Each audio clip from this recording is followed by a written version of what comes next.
নমস্কার বন্ধু, আমি সুমন বিশ্বাস। প্রতিদিন আজও স্বপ্নিল বাংলা ক্লাসের পক্ষ থেকে সকল শিক্ষার্থী বন্ধুকে স্বাগত। দেখো বন্ধু, আজও আমি একটু অন্য ঘটনায় চলে যাব। তোমরা জানো যে অনেক দিন ধরে আমি স্বরচিত কবিতা পাঠে যাইনি। বিশেষ করে 2024 সালের প্রথমে পয়লা জানুয়ারি একটা কবিতা তোমাদের জন্য অবশ্যই বন্ধু দিয়েছিলাম। তারপর অনেক দিন হয়ে গেল, আজ 12 দিন হয়ে গেল, কিন্তু সেদিকে আর যাইনি। আজ হঠাৎ মনে হলো না বন্ধুদের জন্য যদি আবার নিজের লেখা কোনো কবিতা তাদের সঙ্গে শেয়ার করা যায়। হয়তো অনেকেই যারা আমার লেখাকে পছন্দ করো বা ভালোবাসো, তারা হয়তো অনেকেই অধীর আগ্রহে বসে থাকো যে স্যার কখন আবার নিজের লেখা কবিতা পোস্ট করবে।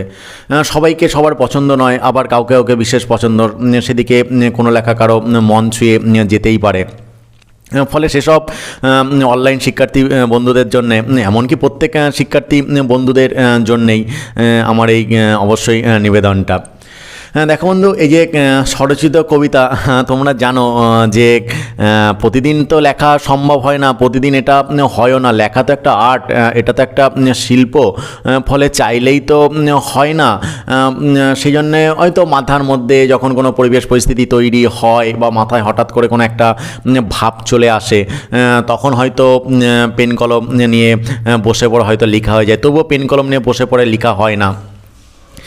আমার ব্যক্তিগত জীবন অভিজ্ঞতায় আমি যেটা দেখেছি, হয়তো সাইকেল চালাচ্ছি, মাথার মধ্যে একটা ভাব চলে এলো, কাউকে পড়াচ্ছি এরকম হয়ে গেল, স্কুলে যাচ্ছি এরকম হয়ে গেল, ঘুমাচ্ছি এরকম হলো, খেতে খেতে মনে একটা চিন্তা চলে এলো, এরকম হঠাৎ করে কোনো একটা ভাবনা চিন্তা মাথার মধ্যে কিন্তু চলে এলো। তারপরেই মনে হলো না, এবার যদি পেনটা নিয়ে বসা যায়, খাতাটা নিয়ে বসা যায়, তাহলে হয়তো করা যাবে। হয়তো 1-2 লাইন লিখলাম, আবার ছেড়ে দিলাম, আবার মনের মধ্যে হয়তো এলো, আবার 1-2 ঘন্টা বসে থাকলাম, এলো না, কিছুই না, আবার সারাদিন ভাবলাম, 2 দিন ভাবলাম, এরকম ভাবনা ভাবতে হয় না, অটোমেটিক কিন্তু এটা চলে আসে। ফলে এটা যে তুমি একবারে পুরো সাজুগুজু করে খাতা কলম নিয়ে রেডি হয়ে একবার স্নো পাউডার মেখে বসবে যে লিখে ফেলবে, সেটা কিন্তু নয়। আমার ক্ষেত্রে নয়। হঠাৎ করে চলে আসা একটা অভিব্যক্তি, হঠাৎ করে মাথার মধ্যে ঘুরপাক খাওয়া কোনো একটা চিন্তা ভাবনা, হঠাৎ করে হৃদয়ে ঝড় তুলে দেওয়া কোনো একটা পরিবেশ পরিস্থিতি, তখনই মনে হলো না, 2 কলম অটোমেটিক ব্রেনের মধ্যে তৈরি হয়ে গেল। তারপরে পরবর্তীকালে সেটা খাতা কলমে রূপ দেওয়া হয়। এই কবিতাটা ভাবনা চিন্তা খুবই আধুনিক এবং এর জন্ম খুবই কাছাকাছি, অর্থাৎ আজকে 12 তারিখ, আজকে আমি লিখেছিলাম কবিতাটা কিন্তু 10 তারিখে, অর্থাৎ 10/1/2024 কিন্তু কবিতাটা লেখা হয়েছিল। ভাবনা চিন্তাটা 10-এর আগে 8-9 থেকে ঘোরাঘুরি করছিল, 10-এ গিয়ে রূপ পেল। প্রথমেই দেখবে বন্ধু, আমি আমার ফেসবুক পেজে তোমার উপমা তুমি বলে একটা কবিতা পোস্ট করেছিলাম, 2টো প্যারার। সেই তোমার উপমা তুমিকে নামটা পরিবর্তন করে ওখানটায় আবার নামটা রেখেছি তুমি আমার চন্দ্রসূর্য। আর তোমার উপমা তুমির পর নতুন করে আরেকটা কবিতা আমি করেছি, যেটা আমার ওটা লেখার পরে আমি সুস্থির হতে পারছিলাম না, যে না, বিষয়টা হয়তো ঠিকঠাকভাবে এলো না। কারণ আমার কেন মাথায় এই ভাবনা চিন্তাটা এলো বলি বন্ধুরা, যে দেখো, আমরা অনেককে বলে ফেলি যে তুমি অমকের মতো, তুমি অমক মাস্টারের মতন, তুমি ওর মতন, তুমি তার মতন, হ্যাঁ, এরকম বলে ফেলি। কিন্তু আমার মনে হলো, আদৌ কি আমরা যেটা বলি সেটা ঠিক? কেউ কি কারো মতন হতে পারে? মনে হয় না। হয়তো কোনো একটা বৈশিষ্ট্য দেখে আমরা বলে ফেলি ওর মতন, কিন্তু না, প্রত্যেকেই কিন্তু আলাদা, প্রত্যেকেই সে তার নিজের মতন, অন্যের মতন কিন্তু হতে পারে না। সূর্যের মতন, চন্দ্রের মতন, সূর্যের কাজ দিনকে ধরে রাখা, চন্দ্রের কাজ রাতকে ধরে রাখা, এই যে বিষয়টা প্রত্যেকেই কিন্তু আলাদা। রবীন্দ্রনাথের যে কাজটা নজরুলের নিশ্চয়ই সেটা নয়, শেক্সপিয়ার নিশ্চয়ই সেটা নয়, আইনস্টাইনের নিশ্চয়ই সেটা নয়। অর্থাৎ প্রত্যেকেই কিন্তু আলাদা আলাদা জায়গায় কিন্তু একটা নিজস্বতা কিন্তু রয়েছে। আমরা তুলনা দিয়ে ফেলি বটে, কিন্তু প্রকৃতপক্ষে সেই তুলনাটা কিন্তু খাটে না। সেদিক থেকে আমার মনে হয়েছে তোমার উপমা তুমি। দেখো বন্ধু, এই যে তোমার, আমি এখানে তোমার বলতে যে কেউ হতে পারে, অবশ্যই কিন্তু আমার এখানে হয়তো লক্ষ্যটা হচ্ছে আমার ভালোবাসার মানুষটা লক্ষ্য। অবশ্যই তোমরা দেখবা সম্বোধনের শ্রুতি আছে, এটা কিন্তু একটা ট্যাগ নেম, ঠিক আছে, একটা নাম, এটা ভালোবাসার মানুষ। আমি শ্রুতি নামে যাকে রিপ্রেজেন্ট করছি, তুমি অন্য নামে রিপ্রেজেন্ট করতেই পারো, যার যেটা নাম। যেমন জীবনানন্দ দাশ সুচেতনা ছিল, বনলতা সেন ছিল, ফলে রবীন্দ্রনাথের বিজয়া ছিল, ফলে তোমরা তোমাদের মতন করে কিন্তু করতেই কিন্তু পারো। আমার নামের ট্যাগলাইন হচ্ছে শ্রুতি। এই যে শ্রুতিরকে মনে হয়েছে যে তোমার উপমা তুমি, অর্থাৎ শ্রুতির উপমা শ্রুতি হতে পারে, অন্য কেউ কিন্তু হতে পারে না। শচীনের উপমা শচীন, অন্য কেউ কিন্তু হতে পারে না। জেসাসের উপমা যীশুখ্রিস্টের উপমা যীশুখ্রিস্টের, অন্য কেউ কিন্তু হতে পারে না। আমরা তুলনা দিয়ে ফেলি বটে, কিন্তু এটা কখনোই কিন্তু হওয়াটা কিন্তু বাঞ্ছনীয় নয়, দেওয়াটা উচিতও কিন্তু নয়। সেদিক থেকে আরও বিশেষভাবে মনে পড়েছে উৎসর্গপত্রটা লিখেছি, সেই উৎসর্গপত্রে লেখা আছে যে সমস্ত উপমার অতীত প্রেমকে, অর্থাৎ প্রেমের কোনো উপমা হয় না। যে প্রেমকে যে লাইলা মজনুর মতন না, সাজু রূপায়ের মতন না, দেবদাস পাড়ের মতন না, চণ্ডীদাস বিল্বমঙ্গলের মতন না, অর্থাৎ উপমা হয় না, এর কোনো উপমা হয় না। সবাই সবার জায়গা দাঁড়িয়ে কিন্তু স্বতন্ত্র, সবাই সবার জায়গা দাঁড়িয়ে কিন্তু ইউনিক। এই জায়গাটা কিন্তু ভাবতে হবে, সেদিক ভাবনা চিন্তা মাথায় রেখেই কিন্তু আজকে তোমার উপমা তুমি কবিতাটা তোমাদের অবশ্যই বন্ধু আবৃত্তি করে শোনাবো। দুঃসাহস আমার আবৃত্তি শব্দটা উচ্চারণ করেছি। আবৃত্তি করার মতন কোয়ালিটি, ক্ষমতা, বাচনভঙ্গি, সুরেলা কণ্ঠ, সুরের উত্থান পতন কোনোটাই কিন্তু নেই। বন্ধু করি আমার ভালোবাসার জোরে, আমার ভালোবাসার মানুষের অনুপ্রেরণার জোরে, তোমাদের অনুপ্রেরণাতে, আমার দর্শক বন্ধুদের ভালোবাসাতে, এবং নিজের একটা সদিচ্ছা অবশ্যই রয়েছে, সেই ইচ্ছা শক্তির পর ভর করে। কিন্তু কবিতা পাঠই হয়তো করা সম্ভব, সেটাও আমার পক্ষে করা সম্ভব নয়, কারণ আমার কণ্ঠটাও এত ভালো নয় যে পাঠ করব। অনেকে পাঠ শুনে কিন্তু মুগ্ধ হয়ে যায়, সেটাও কিন্তু আমার মধ্যে কিন্তু নেই। তবু তোমাদের কথা মাথায় রেখে বা নিজেকে তো প্রত্যেকেই হাইলাইট করতে চাই, আমিও হয়তো চাই। হয়তো আমি একদিন ভাবতাম যখন ক্লাস 7-8 পড়তাম, স্কুলে পত্রিকা বেরোতো, সবার নাম ছাপার অক্ষরে বেরোতো, তখন ভাবতাম আমার নামটাও যদি এরকম হতো কি মজাই না হতো, কিন্তু পারতাম না, লিখতে হতো না। ফলে এই যে নিজেকে জাহির করার ইচ্ছা প্রত্যেকেরই কিন্তু থাকে, সেই একটা সুপ্ত ইচ্ছায় মাঝে মধ্যে মনে হয় না নিজেকে একটু হলুদ কালার দিয়ে আমরা হাইলাইটেড পেন দিয়ে যেমন করি তেমন একটু করেই ফেলে, আবেগবশত বাচ্চা ছেলের মতন সে আবেগটা এখনও কিন্তু যায়নি। ফলে বন্ধু আজও তোমার উপমা তুমি কবিতাটা তোমাদের আবৃত্তি নয়, পাঠ করে শোনাবো, কারণ না মুখস্থ করে দেখে দেখেই বলতে হয়, বা আবৃত্তির করার মতন যে গুণ বা বৈশিষ্ট্য থাকা উচিত সেটাও কিন্তু নেই। ফলে বিষয়টা একটু তোমাদের বলে নিলাম। এবার সরাসরি কবিতা পাঠে চলে যাব, তারপর আরেকটু বিশ্লেষণ করে দেবো, তাহলে বিষয়টা কিন্তু বুঝতে তোমাদের সুবিধা হবে। দেখা বন্ধু, কবিতা পাঠে চলে যাই। কবিতা পাঠের পরে আরেকটু বিশ্লেষণ করে দাও, তাহলে নিশ্চয়ই তোমাদের কিন্তু বুঝতে আর একটা সুবিধা হবে। আমি একটু বিশ্লেষণ করলাম, পরবর্তীকালে আরেকটু বিশ্লেষণ কিন্তু করব। কবিতার নাম কিন্তু তোমার উপমা তুমি, উৎসর্গ সমস্ত উপমার অতীত প্রেমকে।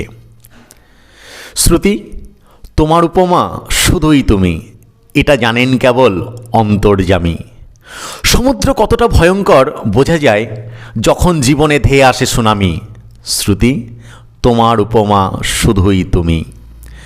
সূর্যের মাহাত্ম্য তখন বুঝি যখন বৃষ্টি হয়, সৃষ্টি হয় বরবাদ। চাঁদ তখনই মনোরম যখন আলো দেয় সারা রাত। বর্ষার প্রয়োজন বোঝা যায় চাষির ক্ষেতে আর খরাতে। শীতের দরকার যখন সূর্য বিরাজ করে মধ্য গগনতে। শ্রুতি, তোমার উপমা শুধুই তুমি, কেউ না জানলেও এটা জানি আমি। রাধাকৃষ্ণ সুন্দর যুগল মূর্তিতে, যীশুখ্রিস্ট সুন্দর বৃদ্ধ ক্রুশেতে, হজরত মোহাম্মদ সুন্দর শ্রেষ্ঠ নবী বেশে, সব মহৎ সুন্দর বিলাতে প্রেম দেশে আর দশে। শরতের দরকার বুঝি যখন দুর্গাপুজো আসে, চারিদিক ভরে যায় সাদা মেঘ আর ফুল কাশে। বসন্তের দরকার প্রকৃতির মিষ্টি পরিবেশে, সকলেই সুন্দর নিজ নিজ স্থান আর বেশে।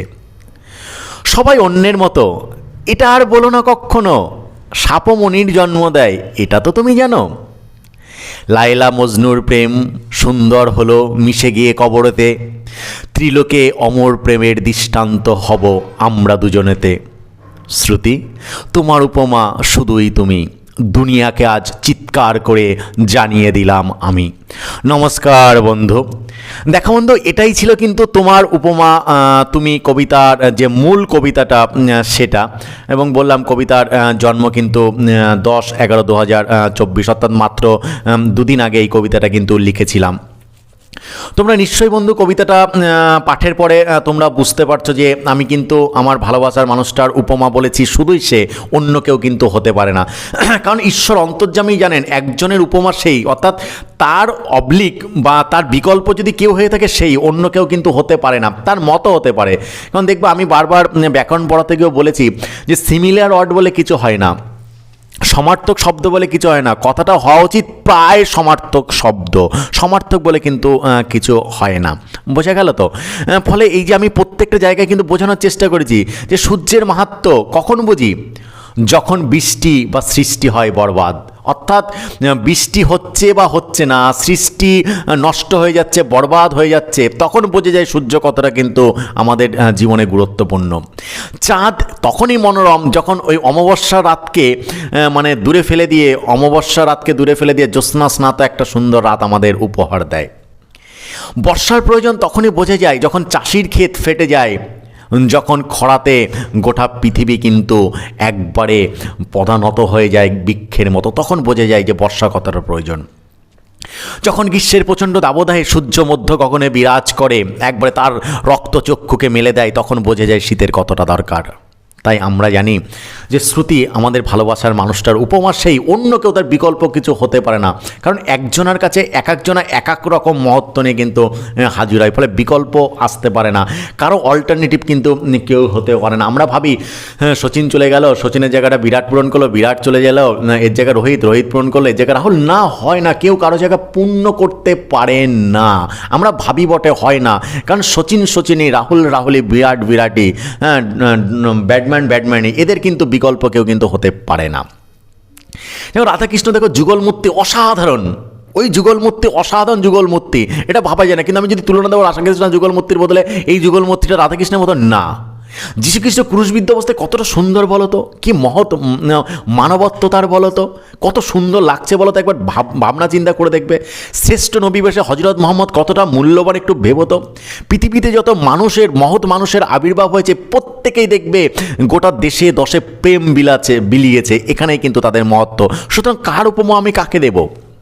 যখন দুর্গাপূজা আসে, যখন চারিদিকে সাদা মেঘ আর সুন্দর কাশফুল নদীর পাড়ে চারিদিকে ফুটে ওঠে, আমি যখন সাকাই ঘাটটা পার হয়ে আসি, গঙ্গা আর অজয়ের যেখানে মোহনা, সাকাই ঘাটে আমাদের কাটোয়ার উত্তর দিক করে, তখন চারিদিকে গঙ্গার পার, অজয়ের পার কাশফুলে ভরে যায়, তখন বোঝা যায় যে শরৎকাল এসেছে, এখন দুর্গাপূজা আসবে। যখন চারিদিকে মিষ্টি পরিবেশ, প্রত্যেকটা ফুল ফুটেছে, কোকিল ডাকছে, সুন্দর একটা মনোরম পরিবেশ তৈরি হয়েছে, তখন বুঝতে পারি আমরা প্রত্যেকেই এটা বসন্তকাল। ঠিক তেমন প্রত্যেকটা জিনিসই কিন্তু তার নিজের জায়গায়, নিজের স্থানে, নিজের বেশে কিন্তু সুন্দর। একটা শিশু মাতৃ করে কত সুন্দর ভাববে, একটা বনের পশু বনে কতটা সুন্দর ভাববে। সঞ্জীববাবু অসাধারণ বলেছিলেন, বন্যেরা বনে সুন্দর, শিশুরা মাতৃ করে। অর্থাৎ প্রত্যেকেই প্রত্যেকের জায়গায় সুন্দর হয় না। যেটা কপালে টিপ পড়তে অন্য জায়গায় পড়ো ভালো লাগবে না, কানে যেটা পড়ো সেটা নাকে এনে পড়ো ভালো লাগবে না, গলায় যেটা পড়ো সেটা কানে পড়ো ভালো লাগবে না। অর্থাৎ প্রত্যেককে প্রত্যেকের জায়গায় কিন্তু সুন্দর, সেখান থেকে তুলে এনে কিন্তু সুন্দর করা যায় না, তার জায়গায় অন্য কাউকে বসালে কিন্তু সুন্দর হয় না। ফলে আমরা যদি বলে ফেলি তুমি অমুক মাস্টারের মতো, সেটা কিন্তু ঠিক নয়। ফলে তুমি অন্যের মতো এটা বলা আর কখনো আমাদের উচিত নয়। কারণ সাপকে যে ভয়ঙ্কর বলে জানি, হ্যাঁ, সেই সাপও কিন্তু মনির জন্ম দিতে পারে, অমূল্যবান মনির সেই কিন্তু জন্ম দেয়। ফলে কারো উপমা অন্য একজনকে দিয়ে বোঝাবে সেটা কিন্তু নয় যে তুমি সাপের মতন, আরে বাবা সাপ ফোনা তুলেছে বলে তুমি ফোনাতে ও মনির জন্ম দিচ্ছে, কি মনির জন্ম দিতে পারছেন না। ফলে কারো উপমা কেউ কিন্তু হতে পারে না। কারণ দেখো লায়লা মজনু, লায়লা মারা গেল, তার কবরের পাশে গিয়ে মজনু মারা গেল। ভাবো প্রেমের মহত্ব কোথাটায়, যে কবরে লায়লা মরল তার পার্শ্ববর্তী কবরে গিয়ে কিন্তু মজনু। দেখেছো প্রেম কোথায় মহৎ। ঠিক তেমন আমারও মনে হয়েছে স্বর্গমত্ত পাতাল এই ত্রিলোক যুগে একটা অমর প্রেমের দৃষ্টান্ত হব। হয়তো পারবো না, হয়তো সম্ভব নয়, তবু মনের মধ্যে একটা ইচ্ছা আছে, একটা মাইলস্টোন হওয়ার ইচ্ছা আছে। গোটা দুনিয়া আমাদের প্রেম দেখে ভাববে সত্যি এরা প্রকৃত প্রেমিক প্রেমিকা, সত্যি একে অপরকে নিঃস্বার্থভাবে ভালোবাসত, সত্যি এদের দেখে শেখা উচিত। আমি যেমন ভাবছি প্রত্যেককেই কিন্তু এরকম প্রেমিক প্রেমিকা নিশ্চয়ই তোমরা ভাবো যে আমাদের মতন শ্রেষ্ঠ কেউ নেই, আমাদের মতন এটা কেউ নেই, আমরা সম্পূর্ণ আলাদা, আমাদের দেখে মানুষ শিখবে। এটা প্রত্যেকের মধ্যে কিন্তু এই জিনিসটা কিন্তু অবশ্যই কিন্তু রয়েছে। আমার ফিলিংসে যেটা ধরা পড়েছে সেই জিনিসটাই কিন্তু আজ আমি শ্রুতি নামের মধ্য দিয়ে, শ্রুতি তোমার উপমা তুমি, এটার মধ্য দিয়ে গোটা দুনিয়াকে কিন্তু চিৎকার করে কিন্তু জানিয়ে দিলাম। আশা করছি বন্ধু যে দেখো তোমার উপমা তুমি কবিতাটার নামকরণ কেন আমি করেছিলাম, বা বিষয়টা কেন চুজ করেছি, বা কেন আমি উৎসর্গ সমস্ত উপমার অতীত প্রেমকে করেছি, আশা করছি বিষয়টা এই বিশ্লেষণের পরে অবশ্যই তোমরা বুঝতে পেরেছো। দেখো বন্ধু, এটা তোমাদের বোঝানোর জন্য নয়, আমার হৃদয়ের ফিলিংসটা তোমাদের হৃদয়ের সঙ্গে কিন্তু মিলিয়ে দেওয়ার জন্যে। যদি আমার এই কবিতার লাইন তোমাদের মনে দাগ কেটে থাকে বা ভালো লেগে থাকে, অবশ্যই বন্ধু কমেন্ট বক্সে যাবে, কমেন্ট বক্সে গিয়ে আমাকে কমেন্ট করে জানাবে, বা ভুল ত্রুটি কোথাও হয়ে থাকলে অবশ্যই বন্ধু তোমরা সেটা আমাকে জানাবে। কারণ আমরা প্রত্যেকের শিক্ষক, কারণ বিশ্বজোড়া পাঠশালা আমার সবার আমি ছাত্র, শিকার অনেক কিছুই আছে অনেকের কাছ থেকেই, সেই অপেক্ষায় কিন্তু থাকবো। আজকের হৃদয়ের আদান প্রদান শ্রুতির সঙ্গে যেমন ঠিক তেমন তোমাদের সঙ্গ। এখানে শ্রুতি বলছে একটা ট্যাগলাইন, একটা লক্ষ্য। দেখো একটা লক্ষ্য রেখে করতে হয়। আমরা মন্দিরে যখন প্রণাম করি তখন একটা দেবতা বা দেবীকে সামনে রেখে করি, ভক্তির হয়তো অবলীলায় ঝরে পড়ে মাত্র। এই প্রেম সবার জন্য, প্রেম আমার নয়, প্রেম তোমার নয়, প্রেম কিন্তু বিশ্বজনের। যে মানব প্রেমের বার্তা জেসা যীশুখ্রিস্ট কিন্তু ছড়াতে ছেড়েছিলেন, এই প্রেম কিন্তু সবার মধ্যে ছড়িয়ে পড়ুক। তোমার উপমা তুমি হয়ে কিন্তু সবাই জানুক, চিনুক, আজ থেকে বুঝতে শিখুক, এই আশাটা নিশ্চয়ই রাখবো। আজকে হৃদয়ের আদান প্রদান এই পর্যন্তই। আবার অন্য কোনো দিন অন্য কোনো স্বরচিত লেখা নিয়ে অবশ্যই বন্ধু তোমাদের দরবারে হাজির হব।